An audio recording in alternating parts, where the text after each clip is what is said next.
उत्तर प्रदेश के मुख्यमंत्री योगी आदित्यनाथ की अध्यक्षता में मंगलवार को लोक भवन में आयोजित मंत्रिपरिषद की बैठक में सोनभद्र के ओबरा में लगभग 18,000 करोड़ रुपए की लागत से 2x800 मेगावाट की ओबरा डी तापीय परियोजना की स्थापना को मंजूरी प्रदान की गई।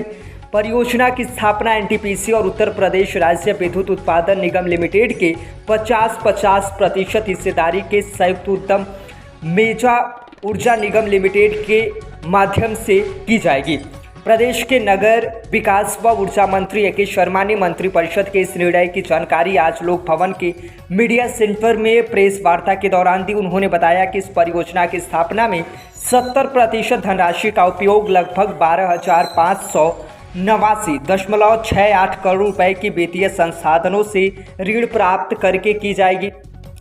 बाकी 30% धनराशि का 50% लगभग 2,697.79 करोड़ रुपए राज्य सरकार एवं शेष धनराशि एनटीपीसी द्वारा लगाई जाएगी। उन्होंने बताया कि इस परियोजना की स्थापना प्रदेश सरकार और एनटीपीसी के बीच ग्लोबल इन्वेस्ट समिट के दौरान 11 फरवरी 2023 को हुए एमओयू के तहत की जा रही है। ए.के. शर्मा ने बताया कि यह राज्य की पहली अल्ट्रा सुपर क्रिटिकल यूनिट होगी। ऐसे प्लांट अब तक प्रदेश में नहीं बने। इस तरह के प्लांट की टेक्नोलॉजी एडवांस होती है, इसकी एफिशिएंसी ज़्यादा होती है और इसमें कोयले की खपत भी कम होती है, जिससे बिजली उत्पादन की लागत में कमी आती है। उन्होंने बताया कि इसकी पहली यूनिट 50 महीने में और दूसरी यूनिट 56 महीने में तैयार होकर बिजली उत्पादन शुरू कर देगी।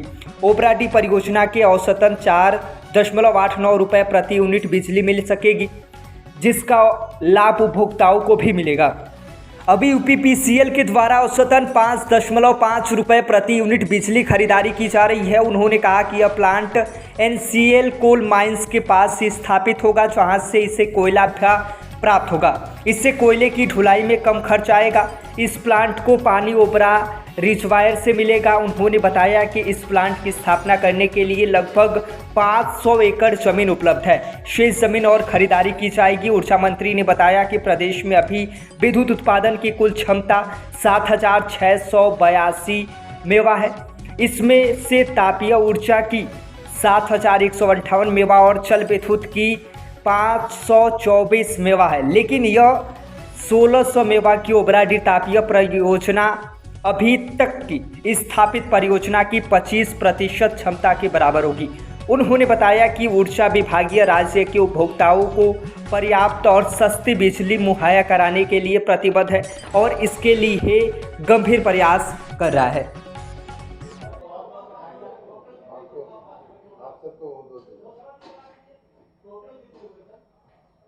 टोटल 17 प्रस्ताव थे, 17। उसमें से एक मैं ऊर्जा विभाग का एक प्रस्ताव जो राज्य के लिए बहुत ही अच्छा है, तो माननीय मुख्यमंत्री जी के निर्देश से, उनकी प्रेरणा से, उनके आशीर्वाद से आज मंत्रिपरिषद ने मंजूर किया है। उसकी जानकारी मैं आपको देना चाहता हूं। राज्य में जैसा कि आप जानते हैं बिजली की खपत दिन पर दिन बढ़ रही है।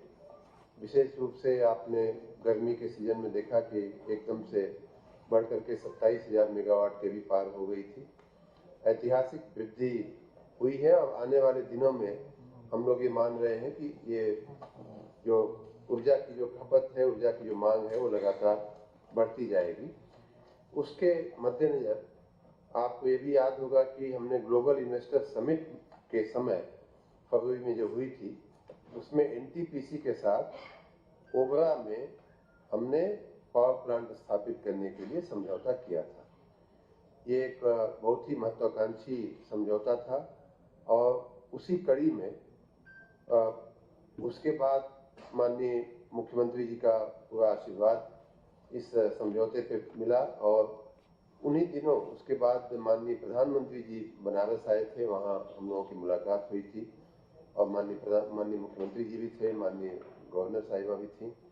तो प्रधानमंत्री जी के साथ चर्चा में ये बात हमने रखा कि ओबरा और ये जो क्षेत्र है सोनभद्र का ओबरा अनपरा, ये पूरे देश का, पूरे उत्तर प्रदेश का ही नहीं बल्कि पूरे देश का एनर्जी हब बन सकता है।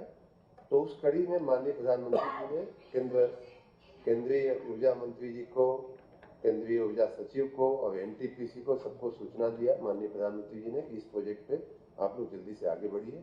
इसलिए केंद्र सरकार माननीय प्रधानमंत्री जी के आशीर्वाद से एनटीपीसी ने अब उस समझौते पे आगे बढ़ने के लिए हम लोगों के साथ जो करार हुआ था उस पर हम लोग आगे बढ़ रहे हैं। उसी कड़ी में आज मंत्रिपरिषद ने ओबरा में 800 मेगावाट के 2 पावर प्लांट स्थापित करने की आज मंजूरी हमको मिली है। ये राज्य का पहला अल्ट्रा सुपर क्रिटिकल यूनिट होगी। मतलब इस तरह का प्लांट जो है अभी तक अपने राज्य में बना नहीं है। आपने सुपर क्रिटिकल सुना होगा, लेकिन अल्ट्रा सुपर क्रिटिकल शब्द ये पहली बार उत्तर प्रदेश के पावर सेक्टर में आ रहा है। और उसके फायदे ये होंगे कि ये जो प्लांट होते हैं इनकी टेक्नोलॉजी बहुत एडवांस होती है, इनकी इफिशियंसी बहुत ज़्यादा होती है, पीएलएस ज़्यादा होता है, कोयले का कंजम्पशन इनमें कम होता है और इसके चलते स्वाभाविक रूप से कास्ट ऑफ पावर जो है जो आदमी उपभोक्ता को जो बिजली की कीमत देनी पड़ती है वो कम पड़ती है। तो इस प्रकार ये 800 मेगावाट के 2 प्लांटों की यूनिट ओबरा डी के नाम से हम लोग उसको नाम दिए हैं। ओबरा डी करके ये स्थापित होगी। वहाँ हमारे पास लगभग 500 एकड़ हमारी कॉलोनी में जमीन है, उसी जमीन पर ये प्लांट बनेगा। जो अन्य जमीन आवश्यक होगी उसको ले लिया जाएगा। ये उत्तर प्रदेश सरकार और एनटीपीसी का 50-50 का ज्वाइंट वेंचर बना करके इस प्रोजेक्ट को अमल किया जाएगा। इसमें 30% इक्विटी हम लोग देंगे, दोनों पार्टियां, मतलब कि हम राज्य सरकार और एनटीपीसी देगी, और 70% इसका बैंकों से या वित्तीय संस्थाओं से लोन लेने का हम लोगों का विचार है। इस प्रकार ये यूनिट अब आज मंत्रिमंडल की मंजूरी के बाद हम लोग इसके स्थापना की दिशा में आगे बढ़ेंगे। उम्मीद है कि पहला यूनिट इसका 50 महीने में और दूसरा यूनिट इसका 56 महीने में बन करके तैयार हो जाएगा और इसको हम जनता की सेवा में डाल सकेंगे। जैसा कि मैंने बताया, ये पहला उत्तर प्रदेश का पहला अल्ट्रा सुपर क्रिटिकल प्लांट होगा और इसकी जो 800 की जो 2 प्लांट की जो क्षमता 1600 मेगावाट की है, वो अभी तक की थर्मल सेक्टर में स्थापित जो क्षमता है हमारी लगभग 7000 मेगावाट की। तो आप देख सकते हैं कि लगभग उसकी 1/4 क्षमता का ये अकेला प्लांट बनने जा रहा है, जो बहुत ही बड़ा, बहुत ही ऐतिहासिक और टेक्नोलॉजी की दृष्टि से बहुत ही महत्वपूर्ण एक कदम है। इसका टोटल प्रोजेक्ट कॉस्ट जो है वो 17,000, आपने अच्छा किया याद प्रश्न पूछा, 17,985 करोड़।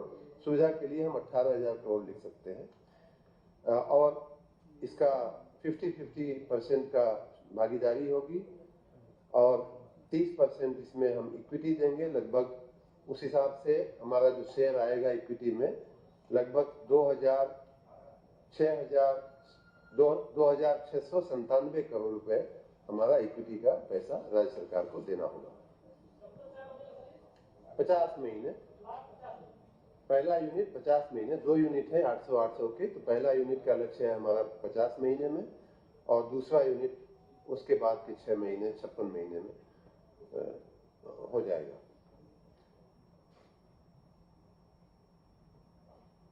धन्यवाद। हमारी ओर से इतना ही।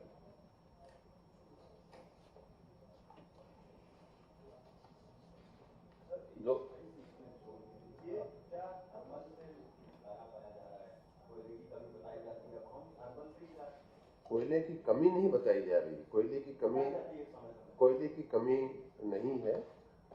कोयले की हमारे देश में पर्याप्त कोयला है। जो समस्याएं आती हैं उसकी स्वच्छ टेक्नोलॉजी के साथ उस कोयले का दोहन या खनन या उपयोग, इसमें दिक्कतें आती हैं। हमारी जो टेक्नोलॉजी है, चूंकि हम अभी तक, अब तो जाकर के काफ़ी उसमें सुधार हुआ है, लेकिन जो हमारे लिए भारत के प्रति या प्रदेश के प्रति जो शिकायत थोड़ी बहुत होती है वो ये होती है कि आप लोग कोयले की टेक्नोलॉजी में उतना परफेक्शन नहीं है। लेकिन हमने माननीय प्रधानमंत्री जी के नेतृत्व में जो ग्लोबल वार्मिंग और कार्बन क्रेडिट और ग्रीन क्रेडिट के क्षेत्र में जो काम हुआ है, उसमें हम अच्छी टेक्नोलॉजी अब लेकर के विदेशों से आए हैं। कई देशों में अच्छी टेक्नोलॉजी थी, इसलिए अब कोयले का खनन करके कोयले का उपयोग करने में कोई दिक्कत नहीं है। और इस प्लांट की एक और अच्छी बात यह है कि बगल में ही NCL जो हमारी जो कोल की खदान कोल की जो माइंस है, वहीं से इसको कोयला मिलेगा, तो बहुत ही नजदीक इसका कोयले का भंडार है। इसीलिए ये बहुत सस्ती बिजली हम दे पाएंगे। वर्तमान में हम जो खरीद रहे हैं लगभग 5.5 रुपए प्रति यूनिट के हिसाब से हम खरीदते हैं बिजली, जो एवरेज कास्ट है, कुछ तो और भी ज़्यादा है। और उसकी अपेक्षा जो इस प्लांट से जो बिजली अपेक्षित है वो 4.89 रुपए प्रति यूनिट की दर से अपेक्षित है। मतलब लगभग 1 रुपए सस्ती हम बिजली अपने उपभोक्ताओं को दे पाएंगे प्लांट लगने के बाद। उपभोक्ताओं को बिल्कुल सस्ती, वही हम उपभोक्ताओं को लगभग 1 रुपया सस्ती बिजली हम दे पाएंगे, क्योंकि कोयला नजदीक है, टेक्नोलॉजी एडवांस है, ज़्यादा PLF पे चलेगा, कम कोयले में कम लागत में ज़्यादा बिजली उत्पादन करेगा। धन्यवाद।